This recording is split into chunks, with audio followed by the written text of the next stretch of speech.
Hello and welcome to the award-winning Scarf Bergara War match review podcast, except this week we are not reviewing any matches because County haven't played. We have got a mid-season review show for you and it's going to be a cracker. Remember, we are a Stockport County podcast for County fans, by County fans, and not forgetting our sponsors, Overpass Clothing, and of course, in association with Edgeley Conservative Club Coaches. So this week I am joined by Steve Bardsley and Dan Culverwell. And as I say, we're going to be diving into this season so far podcast. We're going to be doing summer transfer chat, bit of league and cup performance so far, obviously, and we can't not talk about injuries because we've had an absolute shed load. So guys, if we start with the key transfers, and in fact, I'm going to ask how you are. How are you both? Have you had a nice weekend despite no County? I was going to say, it's a bit weird. I mean, it's been not too bad for me because I've had rugby to watch all day Saturday, so I've been not too bad, and rugby all day Sunday. But yeah, it's been a bit, like I say, a bit weird. Not having any County in, like I say, Tuesday to Thursday. So hopefully, we did see Dave Challoner on Saturday. So if you were missing Dave, you could have tuned into Sky Sports News, and he was doing the sort of match minute by minute updates for Sky Sports Soccer Saturday for the Lincoln game. So we get to still see Dave and wave at him. Did you see any of Steve? Any of Dave, Steve? No, I've seen the clip that you shared, but no, I didn't see anything. I mean, I don't like weekends with no football. It's not for me. My car got cleaned, That's a rarity. So you can tell there's no matches on this weekend. Apparently England played, didn't they? Which is, I don't watch it like I used to, but what is it? It's won 8 games, scored 22, conceded 0. Not bad going. Yeah, but they're playing the dog and duck, aren't they, really? Yeah, let's face it. In any football, to go 8 games without conceding the goal is pretty good. Yeah, that's fair enough. I always find it funny how Dave Challoner gets the gig on Sky Sports. What about, was it Rory Delap? Was he not the one who also had a massive throw for Stoke? Yeah. He never gets a look in, does he? I think Dave's got a better agent. Yeah, it certainly seems that way. Good stuff. Okay, then. So apart from cleaning your car this weekend, Steve, did you have a nice time? No, because there's no football. Okay. It's just not for me. It's just like, but my whole week revolves around football, and whether it's going to County for midweek, a weekend, or my son playing on a Sunday morning, his game was called off as well. So yeah, it's just a nothing week for me. Was it a waterlogged pitch? No, it's because the team they were playing was in the cup, so they were due to play Adswood, but they got knocked out by Adswood, and Adswood had a cup game today, so it meant our league game was called off. So. I thought you were going to say international call-ups then for Adswood. I was going to be pretty impressed, but obviously not. No. Good stuff. Okay, then. Well, let's talk about transfers. So I think we should talk about players that left the club to begin with. Maybe have a little bit of a chat about whether we, with hindsight, we think we should have maybe kept some of them. I know it wasn't completely in the club's control, but I'll just run through this list, guys, very quickly. So Ibu Toure, he left. He's out of contract, as was Will Collar, as was Kyle Noyle. Cody Johnson was released when his contract expired. Sam Hughes, we got a fee for. I don't know how much that was, but he left to go to Peterborough United. I don't know whether that was some sort of link with us getting Teo and Malik as well, because I know he was on loan with them last season. Obviously, we lost Tanto to Charlton for, I think it was a record fee, but you can correct me on that if you want. Micah Hamilton, he went back after his loan period had ended. I'd forgotten about him, to be fair. Sam Cosgrove, obviously he'd been on loan from Barnsley. He went back. Brad Hills went back and then just loved us so much, so he came back again. Macca obviously went to sign for Bristol Rovers. Fraser Horsfall took the money and went to Blackpool on a 4-year contract. Not been seen again, I don't think. And then and that was pretty much it from the list that I've got in front of me. Any key standouts for you there, Dan? Players leaving. In hindsight, like you say, I think most people would have rather kept Noyle. Torre's Marmite for people, wasn't he? You know, we've always said he was brilliant defending, but unfortunately frustrated you going forward.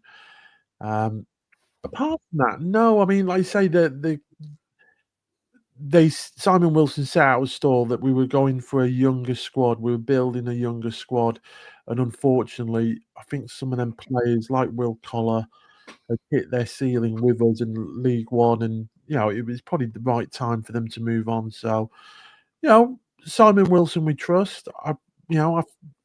I think they didn't. It's like with a lot of transfer windows, we never really know the players that they were hoping to get, and that they didn't manage to bring in the building.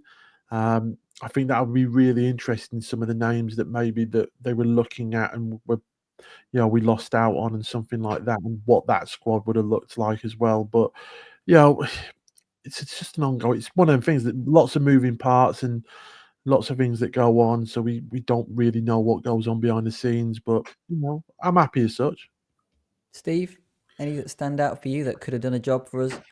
Well, there's quite a lot of those players could do a job because they did a job for us last season, didn't they? So again, it's hindsight. I mean, it's clear from this season he wanted to play wing backs, and if you look at the players he let go, Torre wasn't the greatest wing back, quite a solid defender in my opinion. Kyle Noyle, a very solid player, but again, not the greatest wing back. We've got plenty of cover at right centre back with Callum Connolly. We didn't know Jay Mingy was going to go out, so I can understand why all these players left. I understand that, but if we'd known how many injuries we were going to get, I think it would be lovely to have the likes of Kyle Noyle and Torre still at the club. So, because they're quite dependable, aren't they? I know Kyle Noyle's had a few injuries, but you know they're quite dependable players. But I get it. I get why they've gone. I get why they've moved on, for whether it's their own reasons, whether the club's reasons, whatever. But yeah, just hindsight, really. I guess also these players looking at 2, 3, 4 year contracts. Well, they got them at the clubs that they went to, and we've always had these sort of when we sign players, we sort of sign them for the next part of the journey. So obviously, when we signed those players, they were to get us out of League Two and into League One, and they did it. They were great. They were brilliant. But then, are they going to do it in the Championship at the age of 29, 30, 31 that they are now? Add another year or two onto them. So yeah, I've got absolutely no issues with any of those players leaving. Obviously, we got good money for Tanto. And he's the only one, though, isn't he? He's the only one that I thought it's a shame he went, because we've certainly missed his pace and strength, haven't we, this season? But yeah, I think as a club, though, showing other players that come into the club, look, we will let you go if you want to go, and we get a good fee. The last thing we want to do is be a club that looks like we hang on to players and we stop them from sort of furthering their own careers. So I think that's also good for the club as well, for youngsters coming in. It's probably a reason why, if we move on to the players that came in, we signed 2 fantastic young prospects. Brad Hills, we knew a lot about. Malik Mothersill, less so, but he was ripping it up in League One last season. Higher ceiling than pretty much all of those players that we just mentioned down there. Obviously, he's been very unlucky with injuries, and we can talk about that later. But those 2, I mean, if I go through the list, and again, guys, you can comment on this. So adding to them, we've got Arttu Hoskonen, a free transfer, Finnish international. Yes, yeah. I'm right with that. Teo Edun, again from Peterborough, another free transfer. Not seen much of him. Joseph Oluwu, I think he's brilliant. I love him to bits. Another free transfer. The only 2 players that we paid wages for, signing on fees for, as I've said before, are Hills and Mothersill. O'Keefe has come in from Barnsley. Nathan Lowe has come in on loan, as well as O'Keefe from Stoke City. Todson's coming on loan from Burnley. Tyler Onyango's on loan from Everton. And Ben Osborne's on loan from Derby County. So a lot of loan players there. Thoughts, guys? Start with you this time, Steve. Yeah, I mean, some, again, we keep coming back to injuries, but I'm sure we'll talk about that in a bit. But some kind of players there, aren't they? I mean, you look at Arttu Hoskonen, Finnish international. I've seen his highlights reel. Looks a hell of a player. Not seen him yet, though, have we? But Well, in fairness, you've seen him. He's walked past you in the main stand, has he not? Yeah. Well, no, I actually met him when he the first day he was at the club. He did like a signing session in the club shop. So I had a chat to him there, and he seems a really nice guy, to be honest. But yeah, Were you kicking all the kids out the way to get your book signed? Unfortunately, there's nobody else in there. So, okay. Yeah. But yeah, so unknown, but looks a good player. But the one for me was Brad Hills. Yeah, to get Brad Hills back at this club on a 5-year deal, that's a great move. A great move. So he's the one I was most pleased with. The other one where we've not really seen his potential yet is Mothersill. But when I speak to all the preview shows, every team I speak to always talk about Mothersill being a threat.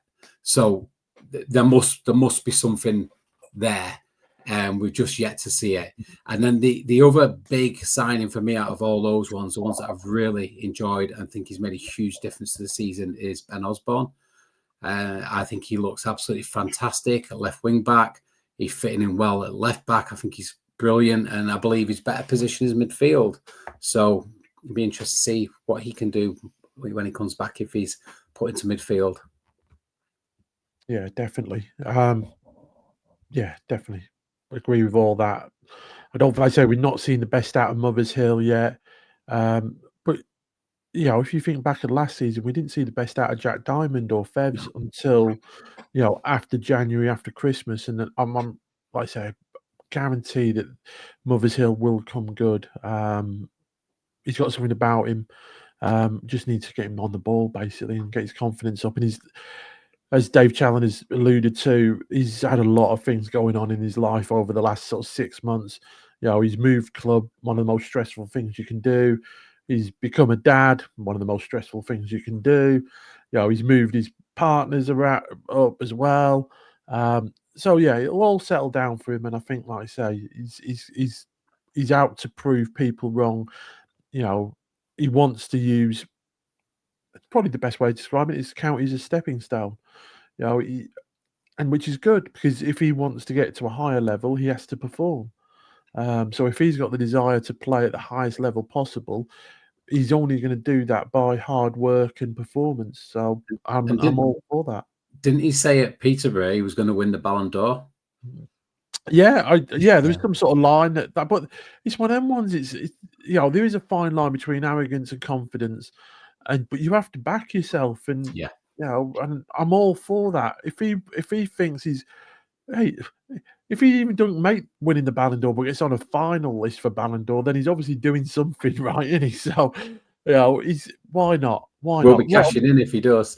Yeah, well, a lot of players have a dream of winning the World Cup, or winning an FA Cup, or playing for England or something like that, or playing at Wembley.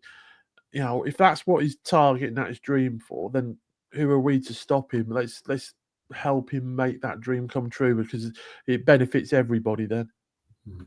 Can we expect Mothersill to get Jamaica call-ups? Do we know whether he's played for the national team yet? I don't think he has he? I mean, to be honest, I'm surprised Ollie Norwood's not been recalled back into the Northern Ireland squad with his performances lately either. He must have retired from international duty, Dan, because he definitely would have been, I think. Oh, there's some of them I think would definitely, can't believe they've not been looked at to be called up and stuff like that. I mean, Ollie's definitely one. Ethan Pye's another one. You'd have thought there'd be somebody looking to see if he's got a Welsh grandmother or Scottish great granddad or something like that, because these younger players, you try and snap them up. Just one other player that I didn't mention that I've been really, really impressed with is Tyler Onyango. I think he's been fantastic. Yeah, his quality. You can see that he's played at obviously a little bit at Premier League level, but he's trained at Premier League level. He's like just a different level above a lot of players that we already have. And when he's out the squad, you can tell he's missed. I think the great thing with him as well is that when he's in a one-on-one situation, you just know that he's always going to win it, or like 90% of the one-on-ones he's going to win. He just gets one of those big legs, or jockeys the player out, because he's just got that physicality as well as the athleticism. He's obviously technically very good as well. You're right. I mean, like having if we'd had Onyango and Osborne left and right wing backs against Luton, there's no way we'd have lost that game 3-0. In fact, I think we'd have won that game, to be fair.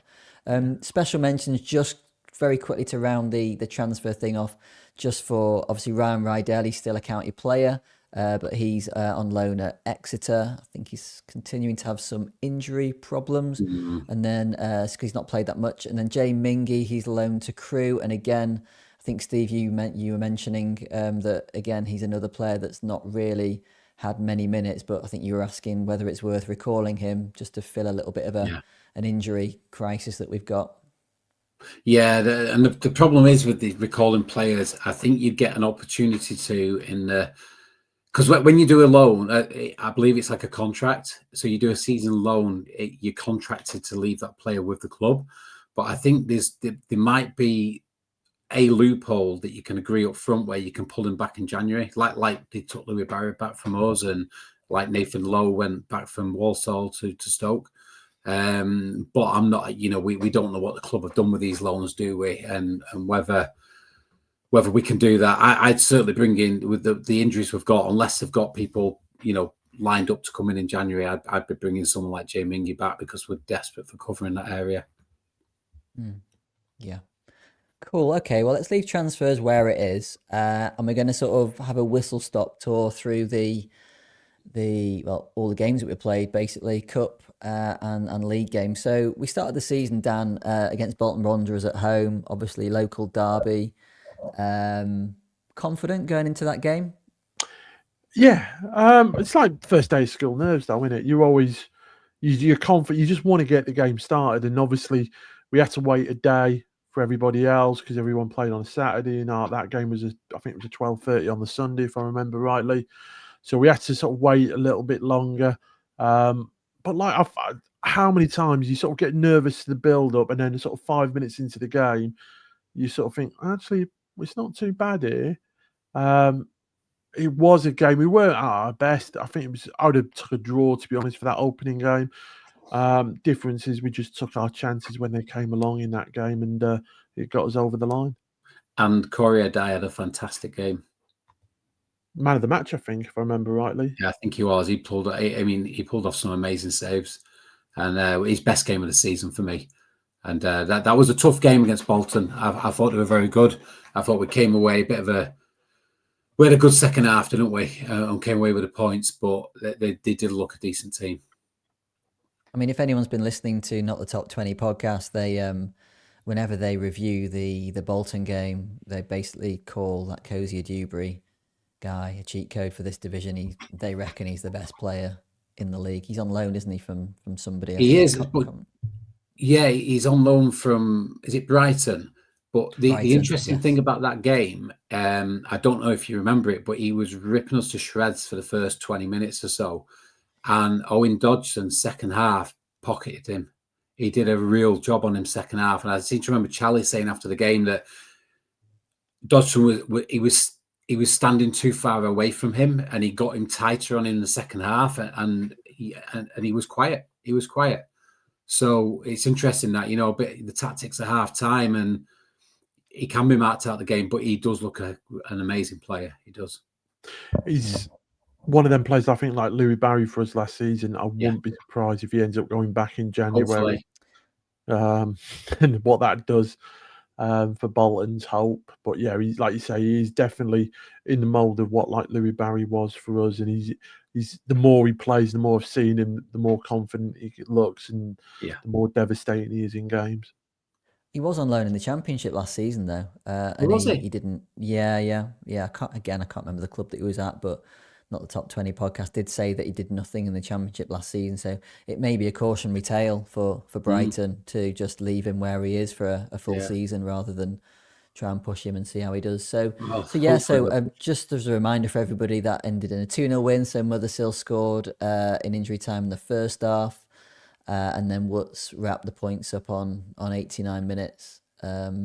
So 3 points, and that saw us. I've got a little graphic. If anybody is watching this on YouTube, so I've just bobbed a little graphic on the screen. So that left us in 5th position after that first game of the season, and then we moved swiftly on to Wickham, Wickham away. Steve, I think you were at the game, were you? No, that's one of the ones I didn't go to. I couldn't make the Wickham game early on. Dan definitely was. I was there. Yeah, definitely. It was a bit weird because, like, we Wickham's a weird place. I found it. We went when we went there at the end of last season, so it was like our last away game and then our first away game. And obviously, the attendance was 5.5. It was their first game of the season, and there was just the atmosphere was so flat. I thought of Wickham. It was one of them games where we were absolutely steamrolling it, and then we had the intention of blowing it all up in our own faces for 15 minutes. We just completely went to pot, I think, is the best way to describe it, and just managed to hold on for a game that we completely, for most of it, completely dominated. So just for everybody's memory, we won that 2-1. Carl Wotton scored on the 9th minute, Jack Diamond on the 51st. And as you said, Dan, it was looking nice and simple, but then we allowed them back into the game. Did Corey save a penalty as well in that game? I think he did, because weren't they complaining once again of his penalty saving technique, the fact he stands behind the line, because he saved a penalty against them in the last game of the season in the league, the previous season, didn't he? Yeah, but that game was all about, like I say, the first 10 minutes of each half, if I remember rightly. And like I say, Wotton scored and Diamond scored, but we had that 15-minute spell where they started to get back in it, and we had to really do a lot of emergency defending. Yeah. But obviously that was another 3 points. Great start to the season. That saw us rise into 3rd position. Table's looking great at that point, and we were. It was a good start, because we always start slow, don't we, guys? Yeah. Stotty would have been happy. Yeah, certainly doing a bit better than you expected at that point of the season. Indeed. So moving on, we had a midweek game against Crewe Alexandra in the FL Cup. That was at home. That saw a 3-1 victory for us. Pretty sure Nathan Lowe scored in that one. And Fiorini as well. So it was like them fringe players, because Lowe really hadn't sort of only come on as substitutes. So them fringe players were starting to really, even Fiorini started to put pressure on the squad and, angle for starts and places. I think Fiorini can be sort of pretty pleased with how he's sort of started the season when he has been called on. He's scored. He's got at least 1 or 2 assists as well. He's obviously only been used in the minor competitions. I don't think he's certainly not had a start in the league yet. But he's obviously got his head down. He would have been disappointed last season being loaned out up to Scotland. He's come back, got his head down. I'm not saying that he's anywhere near like a first choice midfield, but I wouldn't be disappointed if during our injury crisis we did have to put Lewis Fiorini in. I think he's shown bits and bobs. I think there was a point when he was going to get a start and he got injured. So I can't remember which point it was, and I think Odin Bailey got in. It was probably similar time to that, and he was a bit unlucky, really. But yeah, the amount of injuries we've got at the moment, we might be seeing him sooner or later. Yeah, although there's a rumour going around, isn't there, that we potentially will be signing a player. I don't know whether it's common knowledge or not, but it's something that I saw knocking around on social media. Yeah, it's a minor rumour, isn't it? So you talk about Duncan Watmore. Yeah. So that guy Alan Nixon, who's had the bigger argument with a pie in recent weeks at Chef Wednesday. I don't know if you've heard about that, but he usually gets these things right. And what he's talked about is he's a target for Chef Wednesday, but he's training with us, which is interesting. And I believe he's a local lad, went to Cheadle High School, I think. And you never know. You know what happens. They go to Carrington and they fall in love with the club, and before you know it, was signed Ollie Norwood, and then Ollie Norwood's got all his mates, and he brings in Ben Osborne. Does he know Duncan Watmore as well? Who knows? But I think it's a mild rumor, but there's no smoke without fire. And possession is 9/10 of the law as well. So we've got him at the moment. So yeah, it's a good. I'm hearing good things about the guy, though. I mean, he's played a lot. He's played over 200 games in the Championship and the Premiership. Scored a lot of goals, 33 goals in the Championship, 3 in the Prem. Yeah, be interesting. Probably not going to come to us, but be nice if he did. But the main thing, the other thing with that, though, with him being in training, is we forget that with so many injuries, it's hard to actually get a training game going on. So obviously, if you're doing a training squad and you've only got, say, 16 fit players, you're either going to bring other players in that want to raise their fitness levels, or you're going to bring in academy players in to make the numbers up if you want 11v11 sides. So it's probably an arrangement that works well for both Challoner and the club, as well as obviously him as well. So it's good. It's like you say, it just raises the profile of the club. Yeah, that's a great point you make, actually. Yeah. So moving on, next game was Leyton Orient. That was the first time that we dropped points in the league. That finished as a 2-2 draw. We were 2-0 up in that game and looking pretty good. And then Aaron Connolly for Leyton Orient scored a decent goal. And I mean, he missed a couple before that, but he looks like a very good player at this level. And then they went and scored the equaliser in the 93rd minute. But this game, I don't know if you remember, but this game we were not very good. So we for the first 25 minutes of the game, we were really poor. And then we had a 20-minute spell going up to half time where we scored 2 goals and should have scored 4, if I remember correctly. And then Richie Wellens, being the manager he is, came out second half and they battered us second half, if my memory serves me right. And Brad Hills came on to make his second debut and absolutely got his head was still spinning on for that last goal, the equaliser for Leyton Orient. Yeah, it is what it is. It's 2-0 up, and like you say, we should have had that game put to bed. And like you say, the tale of rolls on to the next game of tale of 2 hours, which was Bradford. Yeah. If I just finish up on that Leyton Orient game, because Steve, your memory is excellent, because you're right, that second half, we had 21% possession and we had 0 shots. Yeah. That's how poor we were in that second half. Yeah, it was one-way traffic. And honestly, Orient are not a bad team, but I think if we ever lose Dave Challoner as a manager, I'd like to see Richie Wellens. I think, he's a local guy. I think he's from Marple. I think he's an amazing manager. I think he's fantastic.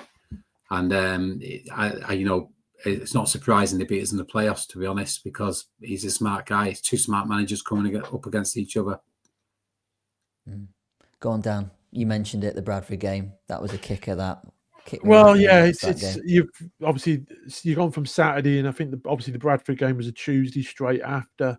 And where we finished really badly against Leyton Orient, we came out the traps against Bradford, and it was like, completely just a world apart. Like watching Barcelona, wasn't it?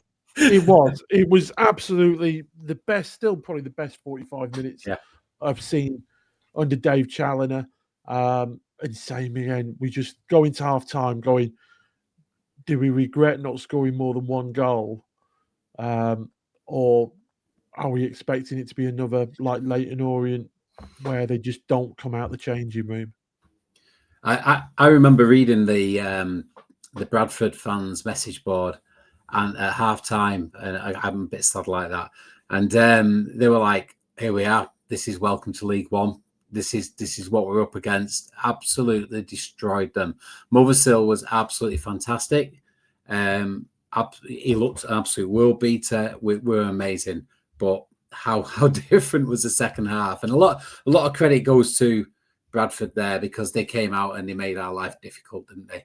Yeah. And they seem to have the self-belief that they could get something from the game, and they got the momentum, and they ended up winning the game. And I wasn't quite surprised at the end of the day. I wasn't shocked we lost that game. I was, if you said that at half time, I would have been shocked. But the way the second half went, you could see us losing. Yeah. It was definitely a game where you as you said, we really needed that second goal in the first half. The momentum was absolutely all with them, and we made them look extremely ordinary. I mean, Moxon scored a goal, which has been quite rare for us. He obviously started the game in midfield with Ollie Norwood, and from memory, they did play really well, because, as you say, it was like watching Brazil for the first half. It was a cracking performance, but you just knew that any team with Sarcevic in it, Yeah, you just couldn't write them off. Oh yeah, At and he had to 1-0, go and score the winner, didn't he? And he did go and score the winner, and decent goal. I'm pretty sure, though, this was at the point that we were sort of starting to question maybe whether Corey Adai's inclusion in the side was the right thing or not. We were 6-7 games into the season here, including cup games as well, and the debate had started, hadn't it? I think. Yeah, it wasn't just Corey though. It was defensively. It was, something was wrong, wasn't it? I mean, we were letting too many goals in, and there'll come a point. I can't remember how many games in. It was like 7 games in. We're letting a ridiculous amount of goals when you compare it to the next 7 games, and there was not really. You watched the performances, and it wasn't like anyone was having bad games, but it just wasn't working, and something needed to change. And this carried on for a few more games, didn't it? Mm-hmm. Yeah. So I mean, we moved on to Burton next game, kept the same back line, and from memory, Corey actually had a really good game against Burton. They looked dangerous from memory in the first half, and we had to weather. Yeah, we had to weather a bit of a storm from them, and they actually went ahead on the 24th minute. And Brad Hill's got sent off as well. He did. Brad Hill's get sent off, and they had to dig in deep, didn't they? I think we were sent off in the first half, and same in the second half.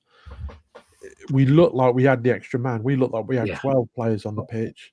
But how did you feel? When Brad Hills got sent off, and we were already 1-0 down, and Burton were playing well, better than we were playing. What did you think was going to happen? Did you actually at that point think we had any chance of winning that game? No, I just snapped your hand off for a draw at that moment in time, because I thought Burton, and you look at the recent form of Burton as well. They beat Blackpool at the weekend as well. They are going to be surprised a lot of teams, and they're going to take a lot of points off teams that will pretend to be Billy Big Bollocks against them. Am I right in saying in that game, Wootton didn't start, and he came on at half time? Is that correct? Yeah, we started with low up front, and he really struggled as that sort of point target man. We had Mothersill and Diamond behind him, so obviously very strong, technically gifted runners behind him.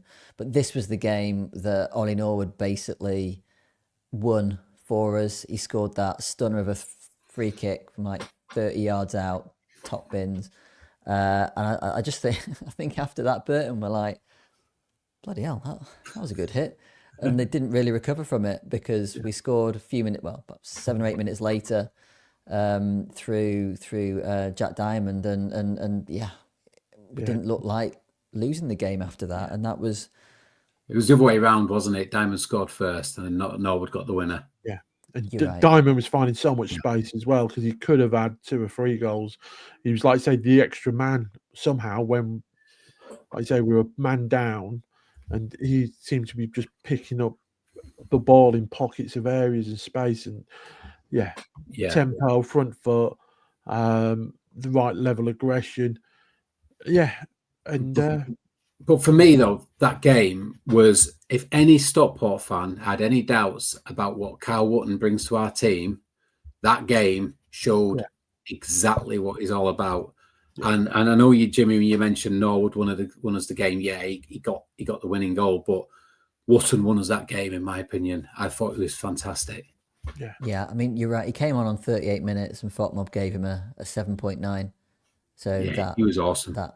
Yeah, that's a great point. In fact, Danny Andrew was still playing for us at this point as well. I forgot about him. He was a good player. Yeah, I forgot about him.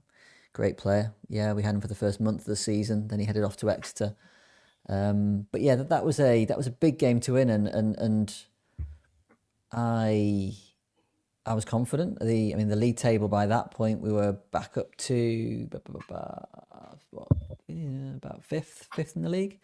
So that was looking good. But straight after Burton, we lost another game, unfortunately. And this was our sticky patch, wasn't it, really? Let's face it. So from Leyton Orient to Wigan, we won 1, drew 2 and lost 2.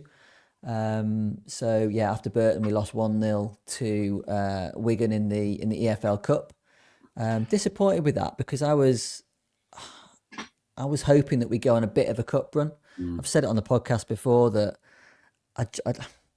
as good as this team is, and if it gets promotion, oh my God, it'll be like go down in history. But if we can get a cup run with them as well, I'm being super greedy here, greedy. But if we could get a cup run with them as well, that would just be the icing on the cake. Yeah. Problem is with that is the team on the day just weren't good enough. I mean, obviously started with Ben in goal. You had Jay Mingy, who then went out on loan. Joseph Alua, who was slowly coming back to fitness, if we remember rightly, had no pre-season. I think he's been injured since January. Didn't finish the season with Doncaster. And just slowly coming back. Danny Andrew, Corey O'Keefe, Che Gardner started, Lewis Friorini, Odin Bailey, Jid Okeke, who has gone to, I think, Walsall on loan. I don't know how he's getting on there. Nathan Lowe started and Brecky started. And I think it's one of the only times, really, that Jack Diamond hasn't really started a league game. So, yeah, it's just sort of disappointing. This was a cup game, Dan. Yeah, I know. In hindsight, it is. But for me, it was a game that more than winnable. I didn't we think played Wigan what seems like a million times already. I know we haven't, but whenever we played them, I've thought they've looked pretty crap, to be fair. Although Sam Tickle played well for them in nets from memory. I think he's a good keeper. He's an excellent keeper. We've created a few chances, but you're right, that starting team with sort of Fiorini and Bailey in midfield, it didn't quite work. And again, Steve, the importance of Kyle Wotton. Kyle Wotton didn't play. This was Lowe and Anderson up front. So yeah, we were still at this point trying things out where you could see what Charlie was doing. He wanted to give, Benno and Nathan Lowe a chance up front, see how they work together, and he used this competition to try that, and he didn't really work, did it? But again, if Wotton had been in the team, maybe we would have won that game. Yeah, good point. And then not a week later, 4 days later, as I say, Wigan, team that we played a million times this season. We played them in the league, and my recollection was we looked better, but the stats do not tell me that, because the stats are saying that Wigan had 13 shots to our 8. We got an early goal through Jaden Fevrier. Yeah, cracking little goal from Fevrier. And same again. Were we at that stage of trying to see a 1-0 lead out, trying to win games 1-0 and not going out and getting that second goal when we actually got the momentum and the pressure and the territory and everything else? So it was one of them games. Unfortunately, the longer it stayed at 1-0, the fear, and we kept on getting deeper and deeper and deeper and sort of inviting that pressure onto us. Did you go to the game, Steve? Yeah, I did. It was just there wasn't much to take home from that game. My only kind of recollection is I think that game was the first time Brad Hills looked somewhere near his best again, and he had a decent game, but it wasn't a great performance. And you always felt like they were going to equalise. You just could see it coming. So at that point, we were starting to slip a little bit down the table. Sort of, I think we were 7th or 8th at that point, and the first team weren't going to play again until the Plymouth game. But in between the Plymouth game and that Wigan game, we did play in the EFL Trophy. We had a game against Wolves under-21s, which I went to at Edgeley Park, and it was a thoroughly entertaining game. 8 goals, we won 5-3. Weren't we 2-0 down after about 4 minutes or something? Yeah, we kept on conceding goals, that's for sure. But then a miracle happened with Joe Astles, 16-year-old striker, and blimey, the finishes that he made at the end of the game. He had 2 chances, 2 goals. It was unerring finishes, basically. Yeah. And he's probably the same sort of size as me. I'm a 47-year-old guy, and I'm the same size as a 16-year-old. That says more about me than him. But it was good. He was very, very impressive, and he's managed to get on the bench a couple of times as well, hasn't he? So one to look out for. And this is the game where Nathan Lowe scored 2 early in the first half, but got injured, didn't he? And he had to come off. Yeah. And also the start of the season, from the Wycombe game, which was obviously the Saturday after we played Bolton on the Sunday, the season opener, we played Saturday, Tuesday, all the way up to that Wolves under-21 game, which is like 2nd of September. So we played no Saturday to Saturday, no midweek off, no time to, on the training pitch. Yeah. It was very much a relentless start, and of, like I say, Saturday, Tuesday, all the way through. And like I say, that was our last Tuesday night game for a little while, at least for a month. Yeah, I agree with that. And I kind of mentioned this on a review pod last week, and after we got beat by Luton, but the difference in our team when we're allowed to have a week where the players can get coached is incredible. And we'll come on to the Plymouth game in a minute, which was a disaster. But after the Plymouth game, that's when we had a gap, didn't we? And we could start actually, coaching them better. It made a big difference. Yeah, so the Plymouth game was an absolute disaster. And I think you've gone on record, Dan, and you've said that you don't mind losing if the team put up a bit of a fight and play. Yeah, or they're just a better team than us. Yeah. Like I said, I thought Plymouth was shit. They just did the basics, the non-negotiables. They were willing to do it. They were willing to run. They were willing to stick their foot in. They were willing to fight for the 50-50s, win individual battles, do all the things that you have to do to set yourself up, to give yourself the opportunity to win a game of football. They wanted to do it. We didn't. It was an off day. That was the most annoying bit for me, because I said I didn't think Plymouth were a very good team. The league table shows that. They're rock bottom of it at the moment. And when we look at the end of the season, we'll be a bit upset with ourselves. But like with football and league football, they have an opportunity when Plymouth come to visit County to put that right. Yeah, and this game, I mean, I went to this one as well, and it was awful. It was a really bad performance, and it was one of those games where you thought, that's as bad as it can get this season. That is the worst we can play, and something has to change. And like I was just kind of referencing before, this was the first week where we got a week off with no midweek game, and you felt like changes were coming. You knew we had to kind of shake things up in terms of the defence, and for the next game there was changes, wasn't there?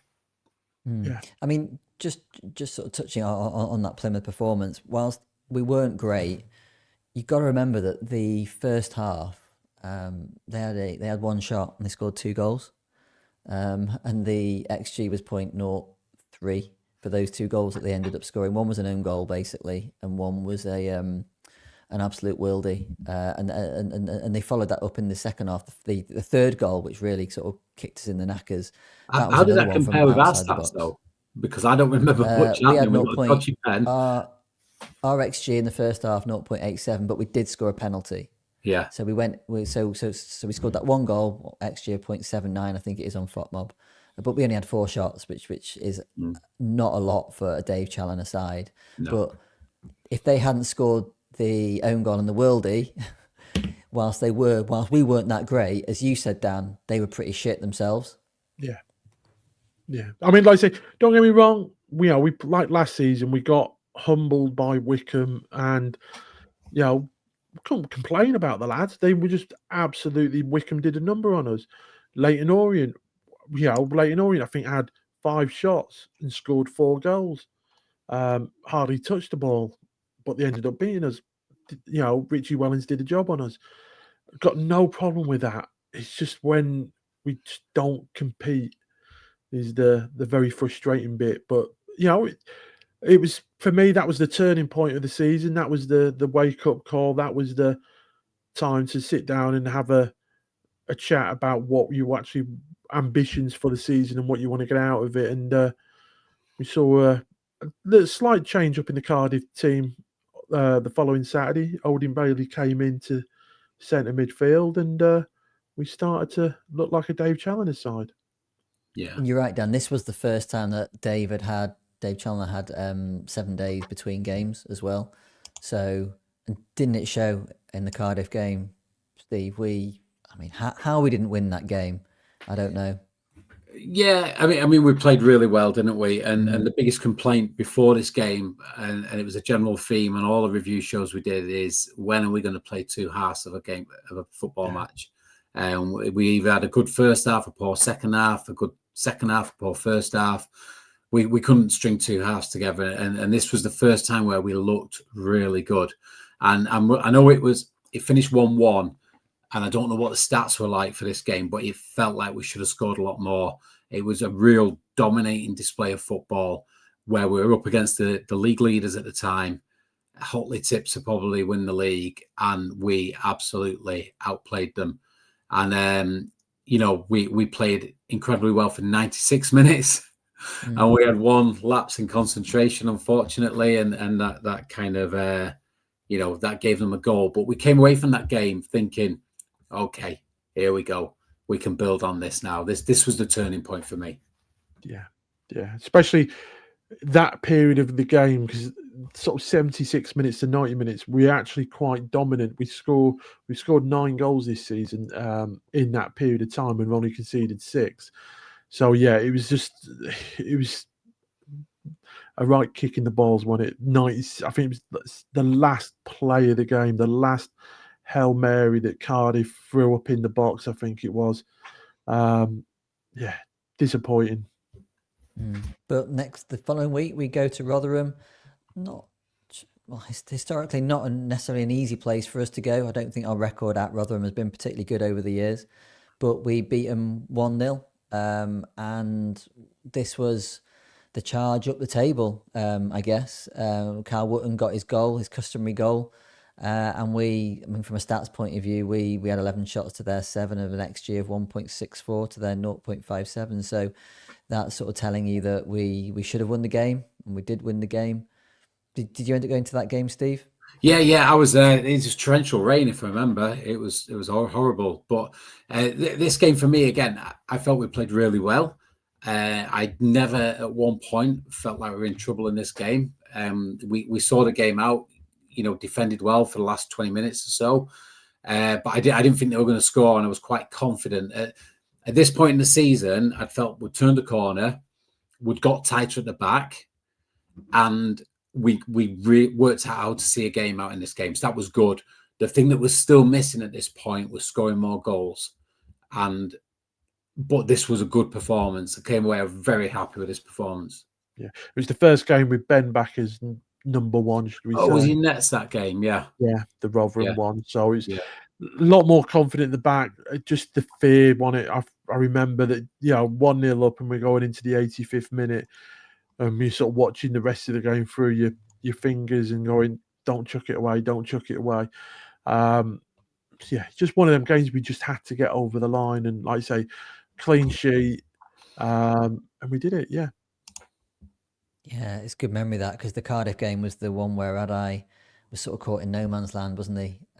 He didn't come for the cross that Salek ended up heading in, and he and he wasn't in the right position to make the save either. And I think that was probably the nail that sort of made Dave think, look, we'll stick Ben back in. We've got 2 number ones at this club. Let's see how he does. And we were all saying on the podcast how much more settled that defence did look. But you've already said it, Steve, before, that Ben has had the benefit of a more settled back sort of 3 in front of him, apart from relatively recently where we've been having a couple of problems there, but from an injury and suspension point of view. But yeah, no, it's a good point. So we then we had another week on the training pitch, and next up was Reading at home. So that ended in a 1-1 draw. Disappointing because we absolutely smashed them. 16 shots to their 8. And we played really, really well. Wootton got his customary goal on 22 minutes. But yeah, Reading scored an equaliser in the second half. Yeah, so this is a tale again, as kind of I referenced it. We got tight suddenly at the back. I know we conceded one this game, but we weren't putting our chances away. We still had this issue of we created all these opportunities and not scoring enough. So you just felt at this point in the season, what was missing was that second goal, and we couldn't seem to get that. But yeah, what do you think, Dan? Yeah, this is the game where Matt Ritchie came on at 70 minutes and completely pulled our pants down. Oh, he did. Another quality player, obviously, and he just come on and he was just really, really caught us off guard. Obviously, like we said before, the back 3 started look settled. You had Joseph Alou, who was sort of getting up to speed now and starting games. Brad Hills in the centre, Ethan Pye. Onyango was a wing back, and and Osborne was in the team then as well. Had arrived, so that back 5 with Ben, really looking settled. But yeah, I remember that game come on, and he sort of did a little flick or a through ball, didn't he, Richie, to sort of like for that goal that Reading scored. Was it Jack Marriott, who was obviously was going to do us because he's an ex-Wrexham player, isn't he? So yeah, that's what I remember. Matt Ritchie really 70 minutes pulling our pants down, and I think it was, like I say, within a minute, 90 seconds, he's influenced the play and set up.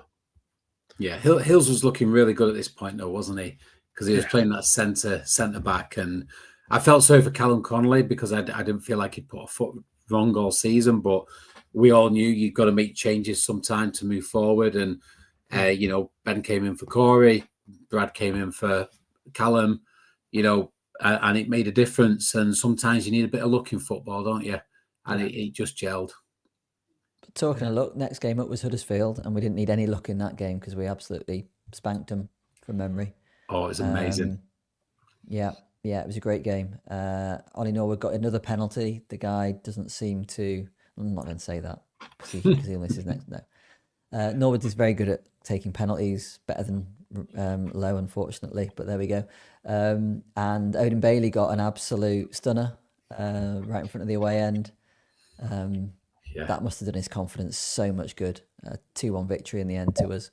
Yeah, but down to 10 men, that's a key point in this match. Onyango got sent off for 2 quick yellows, if I remember.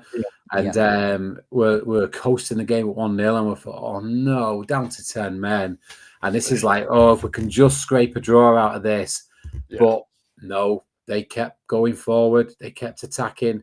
And for some reason, we looked better than them with 10 men as well as we did with 11. It was incredible. Yeah. And then I'd say Odin Bailey, sort of memories of Swindon away a few years ago. And brilliant because, as I say, he'd been starting in the centre midfield for a few games now with Ollie Norwood. The first game was obviously that Cardiff one. And he was looking like a brand new player, reinvented really, really well. And like I say, because at that point, we're 1-0 up and we're all dreading that, we're hoping that we're going to hold on to get something out of this game. He scores, we go 2-0 up, over the moon, and obviously Huddersfield do get their goal in the last sort of minutes of the game. But obviously, we've managed to get that second goal, which previous weeks we've been crying about getting a second goal and to kill the game off. I said to my son and daughter who were watching this game, and I said to them that they will score. We're down to 10 men. They're going to throw everything at us. At some point, they will score in this game. And for us to go out like we did and get that second goal was a testament just to how good we can be, and what a great kind of decision Dave Challoner, in terms of telling the team to go for it. And there was a lot of comments early on after games where he said the players need to believe in themselves. They need to back themselves, I think was the word he used to use, or the phrase he used to use. And in this game, they backed themselves. And we really, really took it to Huddersfield. And it was the players backing themselves and getting that second goal that won us the game, without a doubt. I do think when you got Jack Diamond in the side as well, even when you do go down to 10 men, you just know that you've got that outlet and that player that will be able to continue running at them. He seems to have bags of energy. He must be one of the fittest guys at the club, because even in like 70, 80 minutes, he's still the guy that's still running at the defence. So that, and obviously the second goal was the absolute killer for them. And without that, I think you're right, Steve. I think potentially that could have been turned into another 1-1. Yeah, and it was great to hear all the boos of the Huddersfield fans booing their own players and fans leaving on 70 minutes. Fantastic to watch. Loved every minute of it. The other point with this game, which is quite sort of important in the season, Brecky was starting and started this game, and it was the last game Brecky started, and then he went off to international duty, didn't he? And ended up coming back, I think, injured, and that gave Nathan Lowe his opportunity to have the shirt. And I don't think he's not lost the shirt since he's took it off Brecky after that Huddersfield game, because they're saying again, and at that point there was rumours and murmurings that he's not getting the game time, he's going to get called back by Stoke in January because he's not playing enough games. And you just look how quickly his fortunes have changed. It is strange though, isn't it? Like these under 21 tournaments. I mean, how many games has Benno missed just because he's been on international duty? Have we had two international windows where he's potentially missed 4 or 5? But it's got to impact the rhythm for a young player, and it has done, because he's not got back in the team since, because as you say, he's either been injured or Nathan Lowe's just been playing too well. Yeah. But there we go. Moving into Tuesday. So we had our first Tuesday game in about a month. So we're now into October. So 7th of October, we played Salford City away. So that was another EFL trophy game. And we put out a reserve team for that. So Fiorini was back. Well, you say reserve. I seem to remember, I drove to this game. I seem to remember seeing a lineup and thinking, that's a pretty strong lineup. But it was terrible. It did have a few players coming back from injuries as well. So, yeah. Adai returned in nets. Connolly hadn't been playing because you rightly say that Hills had replaced him in the first team. So Connolly came back in. We had Corey Edwards, so he played in midfield with Owen Moxon, both, and Fiorini. Fevrier had been coming back from an injury as well. He had not been getting too many minutes. So really the first team players, I guess, would have been Diamond, Lowe, Olowu, really. Oh, and O'Keefe. Onyango, yeah, Jack Diamond. There was, like I say, it's a weird one. And as it's sort of gone, when he's made 1 or 2 changes from the previous main Saturday team, we've got away with it. But when you've made sort of 4 or 5 changes from the Saturday team, we've just looked out of sync. We've looked clunky. We've not looked with it, even though you look at the team and it's like, well, the decent players, they should be beating and winning that and being more competitive. But, it was a 3-1 win for Salford, and in all fairness, we were lucky. I think, if I remember rightly, it was just 3. Yeah, we were lucky, and Salford didn't put a first team out either. The best player on the pitch was a player for them. I think he's called Kyrell Malcolm, and he's a winger for them. He was absolutely phenomenal. He was ripping us to shreds, and he's doesn't start for them. He's like a youth player. Yeah, and he was brilliant. Yeah. One to forget about. Yeah, it was disappointing because, like I say, obviously, if we won that game, we wouldn't have had to have a pointless penalty shootout against Wigan later on. Well, we'll still have to have the penalty shootout, won't we? Well, we didn't have to win the game. That's the or Yeah. draw the game. We could have just quite happily just said, "Here, score a goal. We don't need." But the best thing yeah. about that game, I'm going to jump the gun a little bit, was watching Paul Mullen miss from 2 yards. That was Yeah, just, he looks a shadow of his he former does. self. I actually feel sorry for him because the guy can barely run, Yeah, I let wouldn't go alone that score far, Jimmy. goals. And he's only 30, which is, Yeah. you think he's 33 or like Paddy Madden, 34 going on to 35. He's not. He's 30 years old. They've all said, I think a lot of Wrexham fans have said that when he had that back surgery, he was never the same player again. When he sort of did his back in against playing Man United in America. It was their keeper that took him out, wasn't it? I think Yeah, Man United yeah, he keeper. had back surgery and he was never the same player after he had that surgery. That would explain why he doesn't run particularly naturally, because if your back is knackered, that's pretty important to you. But yeah, okay. Okay, well, don't really care about Paul Mullen, but I did feel a little bit sorry for him, but maybe I shouldn't. Nah. No, okay then. Moving on. So that was a Tuesday night game. Moving into Saturday, so 11th of October, we were back at home in the league, and it was the visit of Fraser Horsfall's Blackpool. They just got a new manager, I believe. No, I think they were managerless, weren't they? Yeah, they were. I think they're in that period where there was like the old assistant manager or something that was taking charge. They hadn't actually announced Everett as the new manager yet by then. I think he was in the stands watching them, but yeah. Yeah, is that Steve Dobby or something like that was in charge, wasn't he? Yeah. Yeah. So it's one of them games that before it I wasn't fearing under Steve Bruce, but obviously as soon as they sack a manager, you think, and we're the next opponent, you think, oh, they're going to all look like from dog and duck to Barcelona in a change of manager, wasn't it? And we all thought, well, that Fraser Horsfall is out of the question. He's not been playing. You think, well, he's going to start obviously against us and score for them. You just think the worst, don't you? Yeah.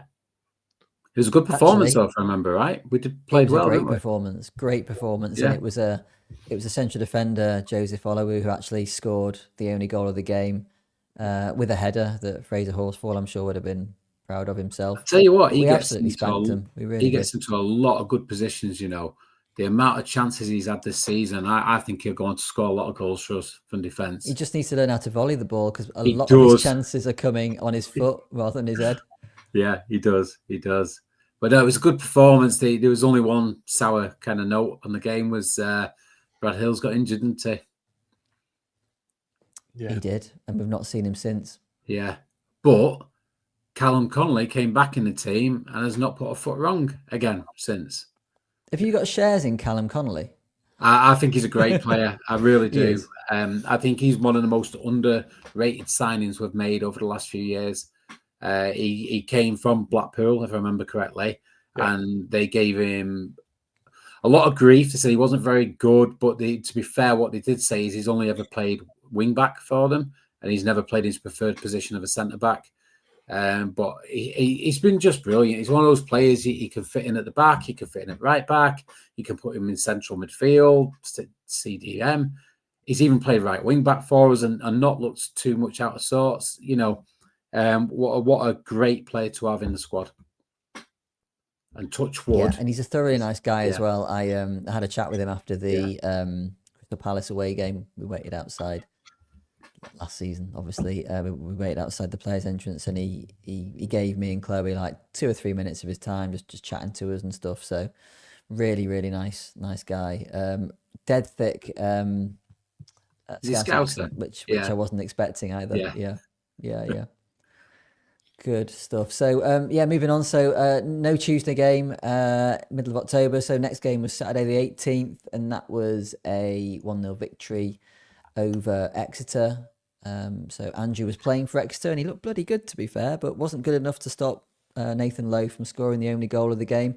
And this is when he started, I really felt that he started really cementing his place in the side, obviously with Benno being injured as well.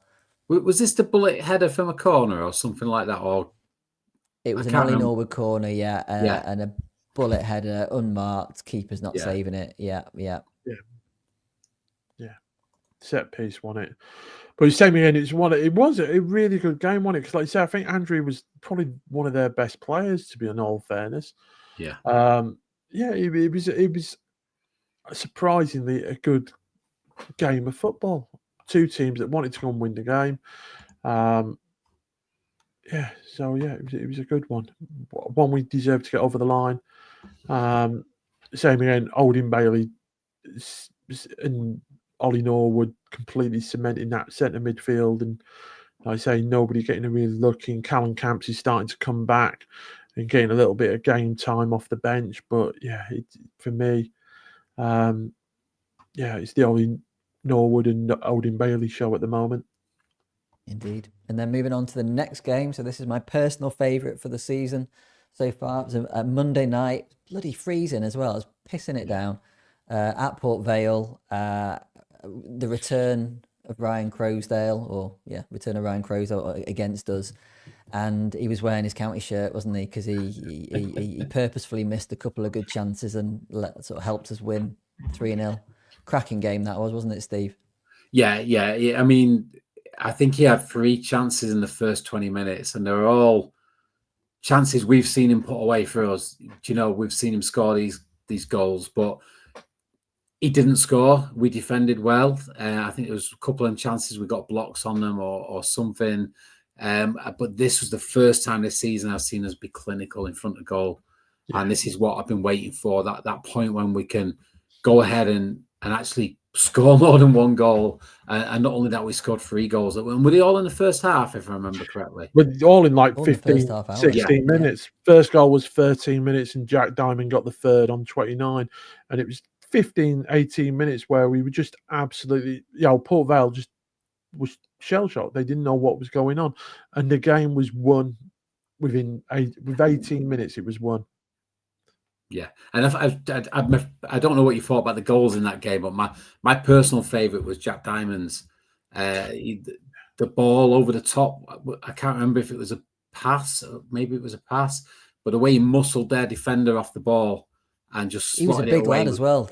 Big lad, their defender. He beat him for pace and aggression, really. Yeah. And there's a camera angle where you see the guy that he'd knocked off, like on the floor, sort of looking back at his goal, and you just see Diamond just stroke it past the keeper into the far corner, and you can just tell oh, Jesus, I've been done there. Yeah, but absolutely brilliant game that was, and this was obviously we're top of the table by now, and we're cementing that place as well. Cementing it by doing nothing. Well, we have been cementing it by doing absolutely naff all, haven't we? To be fair, so we've only played 3 times since that Port Vale game, and obviously once in the league. The other 2 were cup games. Yeah. Meanwhile, all the teams that did have games in hand on us seem to be tossing them all away, to be fair. Yeah. So we had another game. So that concluded October. Next game was against Tranmere in the FA Cup. So that was the Saturday, the 1st of November. Wasn't streamed anywhere at all. I reference the Hard Truth podcast on this one quite often. So it's the Dara McAntony one, the Peterborough one. And he confirmed that he couldn't find a stream, and he lives in America. And he actually got the club to give him to record it and then send him the feed. So nice to be a millionaire and the owner of a football club, innit? But us mere mortals who didn't go listen to it on the wireless, I guess as you would call it, or the audio stream. Steve, you were there. So talk us through that game. Yeah, so the first half, not a lot happened. It was pretty much 2 teams cancelling each other out. Tranmere actually played quite well. We didn't look anything special at all.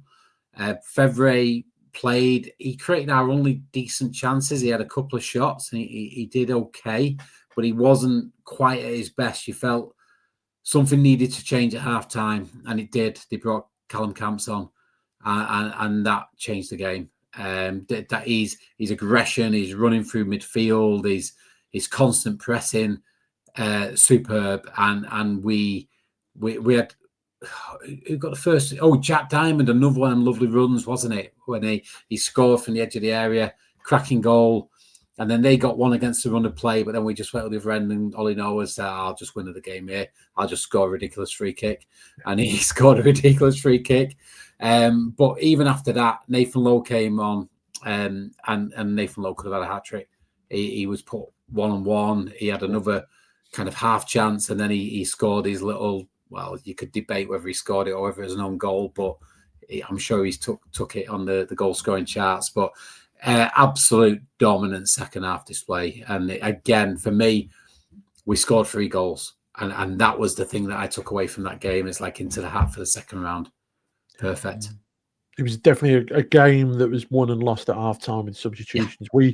We made substitutions, and the big one was Tranmere took Connor Jennings off at half-time, and I thought he was their best player. They took him off at half-time, so we got better, they got worse. And then the gulf between the two teams was obvious. Yeah, Christian Dennis came on for them late on, and I didn't even realise until I got home. I didn't even notice him, and I used to love Christian Dennis. I thought he was a great little player. And then back home again. So we played Luton, obviously, big game. I don't think any of us saw the performance or the result coming. However, mitigating circumstances, Dan. What were the rumours before the game? Well, the jungle drums were beating out that Ollie Norwood had picked up an injury and would be out for 2 months. We all said, no, it's a load of rubbish. You don't know what you're talking about. And then we all got the team sheet through and just absolutely everything, just did one big, deep sigh, wasn't it? Yeah. And we're just, I mean, it wasn't just Ollie Norwood missing. No. We'd lost Ben Osborne at Tranmere. He got injured at the end of the first half. So we lost Ben Osborne, and he's been critical to our kind of run of performances. We lost Tyler Onyango. I'm not sure if that's an injury or an illness or what, but we lost him as well. I feel like we lost somebody else. Lou, that was it, yeah. Came off at half-time at Tranmere. He was on the bench for Luton, but they said he weren't fit. So, there was basically from that Port Vale game, there was 4 players in the Port Vale starting 11 that didn't start the Luton next league game against Luton. That was... and I think from what reading between the lines, a lot of these kind of injuries were all last minute as well. Yeah. And I think that's kind of messed up whatever plans they had. So it was kind of like put the Band-Aids on and let's do the best we can and to try and get something from this game. And we did lose 4-0, but it wasn't that bad a performance from Stockport. We were okay and we had our chances. 3-0 flattered Luton, I thought. But I also felt they deserved to win. Yeah, they did a job on us. It was a game with shithousery and the dark arts at its best. But that's football, and credit to them. They won the game 3-0. At times I've said I wish we'd do the dark arts a little bit better than what we do. It is what it is, really, at the end of the day. We'll have the opportunity later on in the season to go to Kenilworth and do the same to them. Yeah, I think my only surprise is that dark arts, because it doesn't bother me. Teams do that. That's football. Then you go to win a game of football.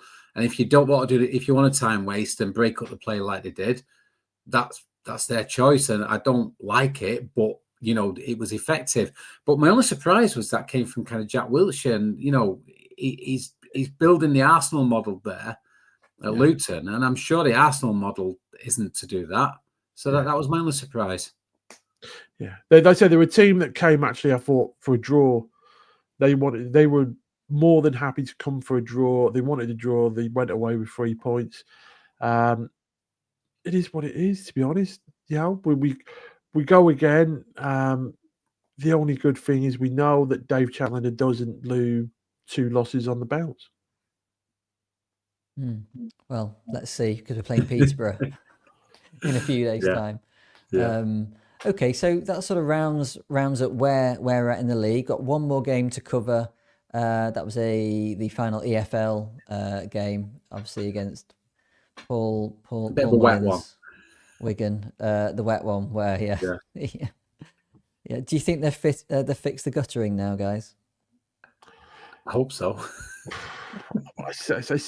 I mean, to be honest, how often does it rain like that in Stockport? It was biblical, to be honest, and all things by all accounts, like say the guys in the scoreboard had to get switched off because they got drenched, and all the equipment got drenched.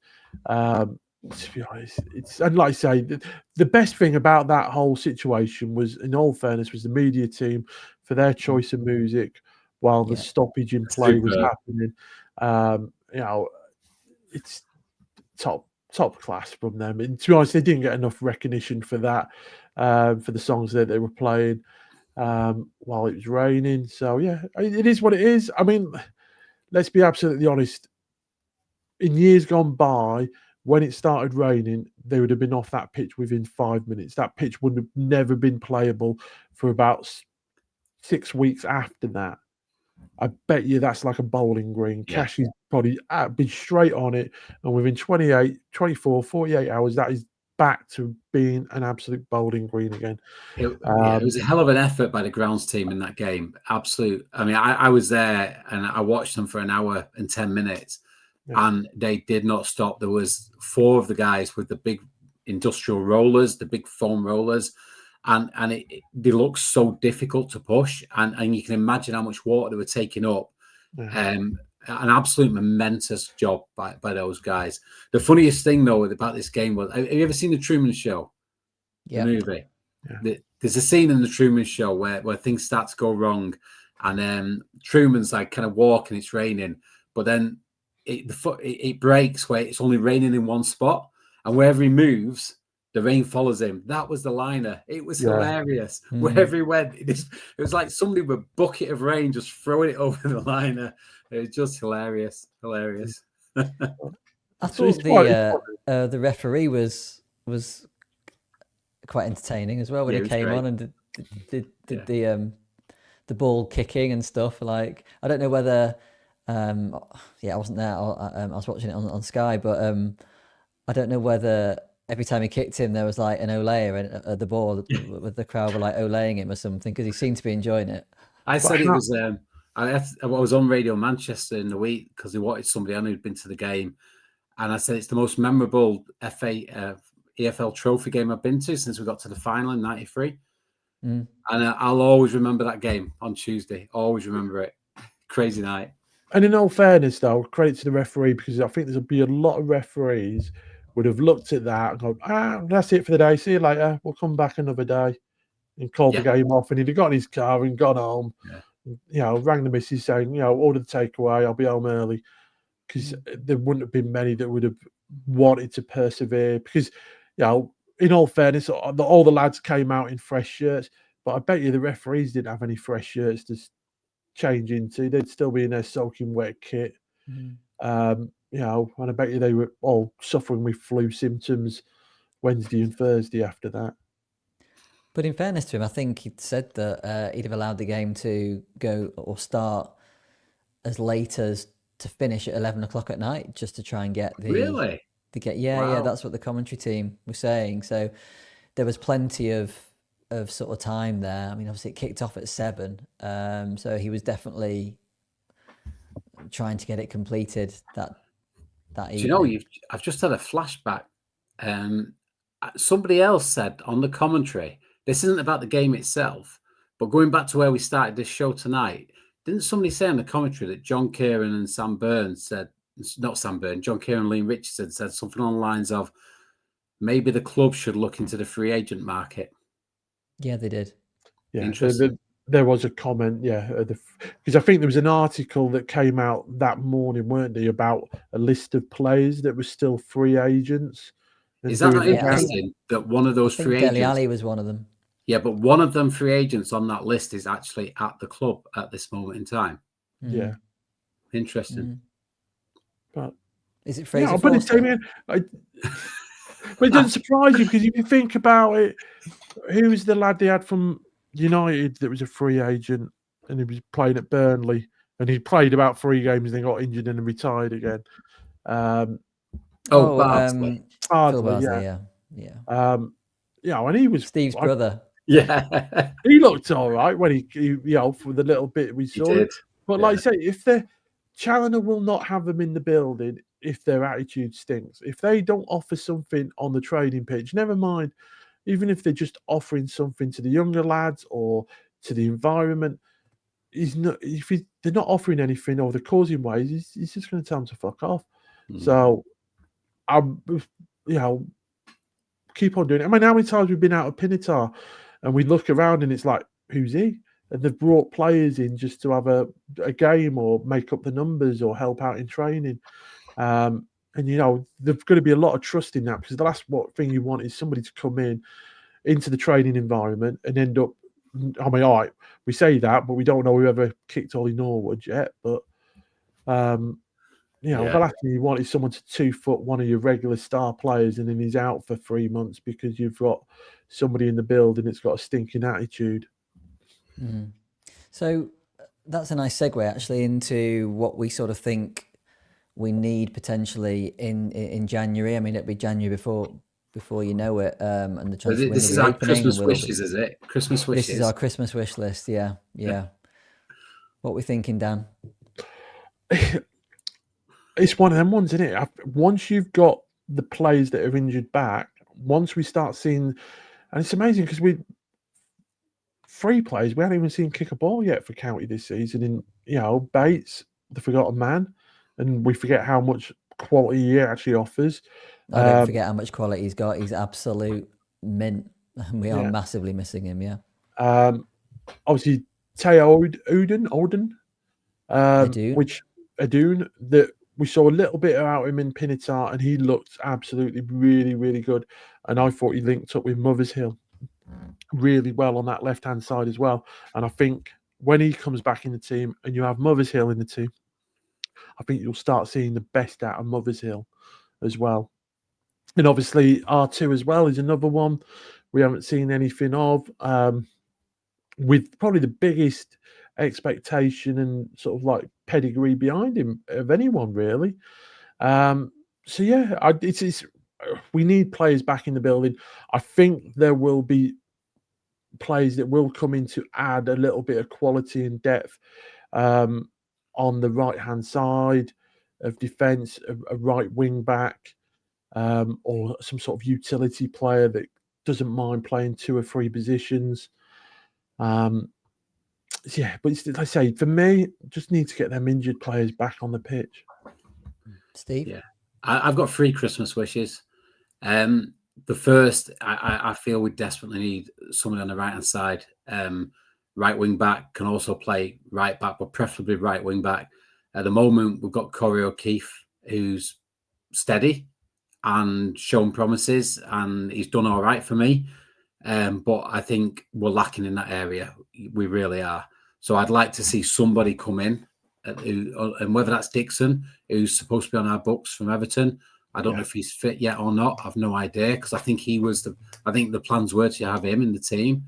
Yeah. So that's my first wish there. The second wish is a strong midfielder. Now, this is all depending on what's going on with Osborne, but I do have worries with Norwood injured. And realistically, is Bate going to be back in January? Is it going to be February? Do you know what I mean? I feel like if there's opportunity to bring somebody in who can bolster that midfield, and whether that means somebody like Luis Fiorini moving out on loan, or to make way for somebody with a bit more quality and experience, someone in the late 20s who's been there and done it. That's what I would like. And then my third wish would be if there's any kind of players out on loan at championship clubs that are not quite cutting it and not getting in the team at that championship club, maybe Sheffield United, and that player wanted to come back, and our kind of owner wanted to have him, and that would be quite nice. Reece Bennett, are you talking about here? Absolutely. Yeah. No, with all the rumours, haven't we? Whether it's true, whether it's a load of rubbish, I don't know. But would you take Louis Barry back in this club? Personally, absolutely, I would take him back. Get him back in, give him $1.5 million, give him a 45% sell-on clause, and say, right, there's only one club you've done it at. Go on a journey with us. Come on, grow with us as a club. Move to the championship with us, and then he can sell for $10 million and then Villa can get another 4.5 million back with a 45% sell on clause. That's what I would do. If we lose Jack Diamond in that team, players get injured, we need somebody to fit in, and he'd be perfect. And he can play anywhere along the front Absolutely. as well. He's not just a left winger. He could play he could play anywhere. And maybe it's a pipe dream, I don't know. But if the opportunity is there, get him in. If the opportunity is there, that Mark Stott will get him because he absolutely loves the player. I'd be all over that, of course. You did mention about Corey O'Keefe. I would like to say that against Wigan, he did sort of turn into prime Danny Carvajal with that run and goal. But one thing about Corey O'Keefe, every time he's played right centre back, I thought he's looked better at right centre back than he does at right wing back. Okay, I've got a theory about this because we tend to get on the backs of our wing backs maybe more than any other players in the team, and I think it's because it's a bloody hard position to play. Yeah. Because if you got no output up top, people are whinging. If you're letting people get behind you because you're out of position because you're trying to get forward and they score a goal down by crossing the goal in, people get on your back. And so I think if you look, ever since we've started playing that sort of three at the back, the players who get slated, your Ibu Torres, your Corey O'Keefe, Ryan Rydell was slated for his defensive output. I think you're onto a hiding to nothing when you're playing that position, unless you are an absolute expert at it. And I think the reason that Osborne's done well is because he's such an intelligent footballer. He probably knows when he should go and when he should, but he's been caught as well. I just think when you get caught, it's a bit like the goalkeeper. It's obvious when it's your fault. Whereas if you're a central midfielder or something, I think it's a little bit easier to maybe not stick out like a sore thumb. You are right, but I think the exception to the rule on that is players that have got pace. As you saw with Maka. Yeah, Maka. Yeah. Maka had the pace to get him back. And I think with Taylor Eden as well, he has got pace to burn. So as he will bomb forward a lot of the time, he's not looking back over his shoulder with that much worry because he knows he's got the pace to get himself out of trouble. I think Roman Dixon's got tons of pace as well from what I think when they lack the pace, if they haven't got the intelligence of when to stay and when to go, that's when they get caught out. And players can play around very, very easily if they haven't got the pace. And I think that's what we have seen the issue with. But like you say, the players that we still got to come back, I think will make a difference on that. And like you say, from now to the 1st of January, when we play Northampton away, there's 10 games in the league and the cup to play. So yeah, there's still a lot of football to play before we get to that window opening, and then see where we are and who comes in. And same again, there will probably be a few players that will go out as well as come in. Players that probably need game time or are just not settled in. And not doing it may end up going out of the building as well. Have you got any wishes, Jimmy? So all I was going to say is I'd like another central midfielder because I'm with you. I don't think Lewis Bate will be back for January, and he'll need almost like a pre-season within the season. And there's no guarantee that he won't pick up another little niggle because that's what tends to happen when these players are out for a long time. So I do think Camps will be a massive return for us. And you did mention earlier, Steve, that when he came on against, I can't remember who it was now, but he did make a massive difference. And he plays just in the hole on that left-hand side. He seems to drift and players don't pick him up. I remember last season against Wigan, I think it was, when he set up a couple of goals. And that's where I like to see him play. I'm not convinced he's a central midfielder in a standard sort of 2 when you're playing 3 central defenders. He's a bit more further forward than that. So I'd like a specialist in that role, really. So that's all I would say. And obviously Louis Barry as well. So I mean, we're on 90 minutes pretty much, guys. A little bit of A little bit of injury time to play, I guess. So just got a couple of, or one little thing just to mention. So the club have got a watch along for the Peterborough game on Thursday. So that's live on Sky.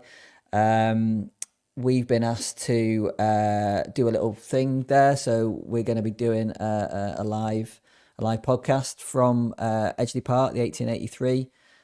So a little bit of a pre-match thing, something at half time, and then post match as well. So look out for any announcements on that. And yeah, if you can join us for the live podcast, that'd be amazing. Is it a ticketed event to watch along? It is a ticketed event, so it's a club event. They'll be releasing details. Nothing on the website at the moment. I did have a quick look. I don't think there is, but something should be coming out this week, I'd have thought, unless I've missed it. Well, no, you wouldn't have missed it. It'd definitely be this week as we play Thursday. Yeah. So good stuff. So there's that. Any other sort of general news that anyone can think of? No, no.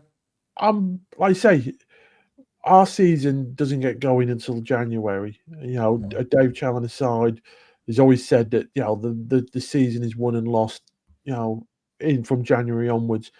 We are sitting pretty at the moment. Even if we dropped into the playoffs come between now and January over the next 10 games, we are still in a really, really good position where we can really kick on and we can put that run together of, you know, 10, 15 games unbeaten. This division is wide open. Yeah, totally agree. Good stuff. Okay then, guys. Well, don't forget to like, subscribe and share on YouTube, and rate and review on whatever podcast player you are listening to us on. And remember, we're for County fans, by County fans, and we will see you next time. Cheers, guys. Cheers. Yeah.